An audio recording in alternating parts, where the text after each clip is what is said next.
It's another time of Preschool TV. Today we are going to talk about criteria in selecting a school for your ward. It's another academic year, and I hope you are just wondering where I should get a school for my child. What are some of the things that I need to know before getting a school for your child and all that. My name is Auntie Romay, and I'll be with you in about 2 episodes, and I'll bring you more on criteria in selecting a preschool. So as a parent, if you are looking for a school for your child, there are a lot of things that you have to consider before choosing a school for your child. Apart from you speaking with God for direction, the rest is physical things that you have to look for. And number 1 is you have to look for distance. The distance from your school, from the school that you are choosing for the child, shouldn't be a long distance from your house. So, meaning from your house to the school shouldn't be a long distance. It should be a distance that the child will not feel so tired every day. When you are dropping the child, you yourself, you are tired, the child is also tired. It shouldn't be that. When you do that, when the child gets to school, the concentration is low, because the child needs to sleep and get the maximum sleep hours before he can start to learn. So I'll urge that if you are looking for a school, number 1 criteria is to look for the distance. It shouldn't be more far away from your house. Number 2 is your budget. Always consider yourself first. Don't think about what others are saying, that I wish my child should be in this school. Everyone is taking his or her child to this school, so you are also taking your child to that school. No. Look to yourself first. Look inside your pockets. Ensure that you can pay your child fees without stress. That's number 1. You pay a fees without stress. That money, it gives you a peace of mind. It gives you peace with the teachers. It helps you to speak out when there's something or when there's a problem in the school. It helps you to speak out. But the case where you can't pay your child's school fees, even if you have a good idea for the children, when you speak, we can't hear. So I will urge you that look into your pockets and see where you can pay it without stress. Every school around us are good. You can equally get a school that are good, quality and affordable. And then number 3 is the class size. When you are looking for a school, consider the class size. Always check on these things. The class size. In Montessori schools, it's 1 teacher per 10 students.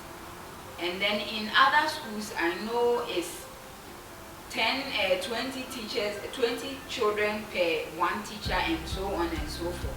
So you need to ask that how many teachers are taking care of these children in class. Because in class, if example is when you are taking care of your children in the house, even you as a parent taking care of your 2 or 3 children in the house, you can see how chaos sometimes the house will be. Other than 1 teacher taking care of 20 students in 1 class, that's more tedious and more chaotic work. So I'll urge you that when you are looking for school, feel free, ask questions about the class size. Please ask, hello, please, how many children are in the class? I would like to know how many teachers are taking care of them. You have your own opinion. Everybody has an opinion. You have your own opinion. You have the right to ask questions. So I'll urge you to ask questions. If you have a small class size, it reduces infection, accidents, it promotes safety and attention for each child. So the teacher will get attention for every child. And then number 3 is look for a safe and healthy environment. I always say that when you are taking your child to school, it is your money. No headmistress or no proprietor will force you to bring the money from your pocket. You will voluntarily bring the money out. So when you go to the school, ensure that all the things that you are looking for, you have it and you are satisfied before you leave the child. And then you also have to ask of the curriculum or the approach in teaching the children. Nowadays, there are a lot of approach in teaching children, especially in preschool. We have the traditional method, we have the Montessori method, and we have the play method.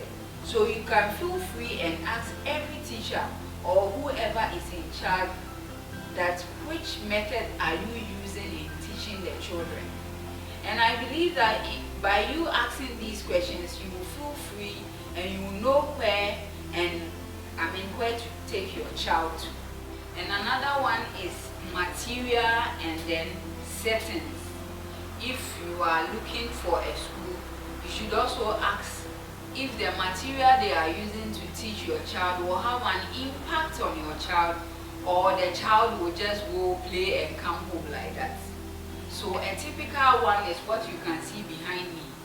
Like in a Montessori setup, the material themselves teaches the children.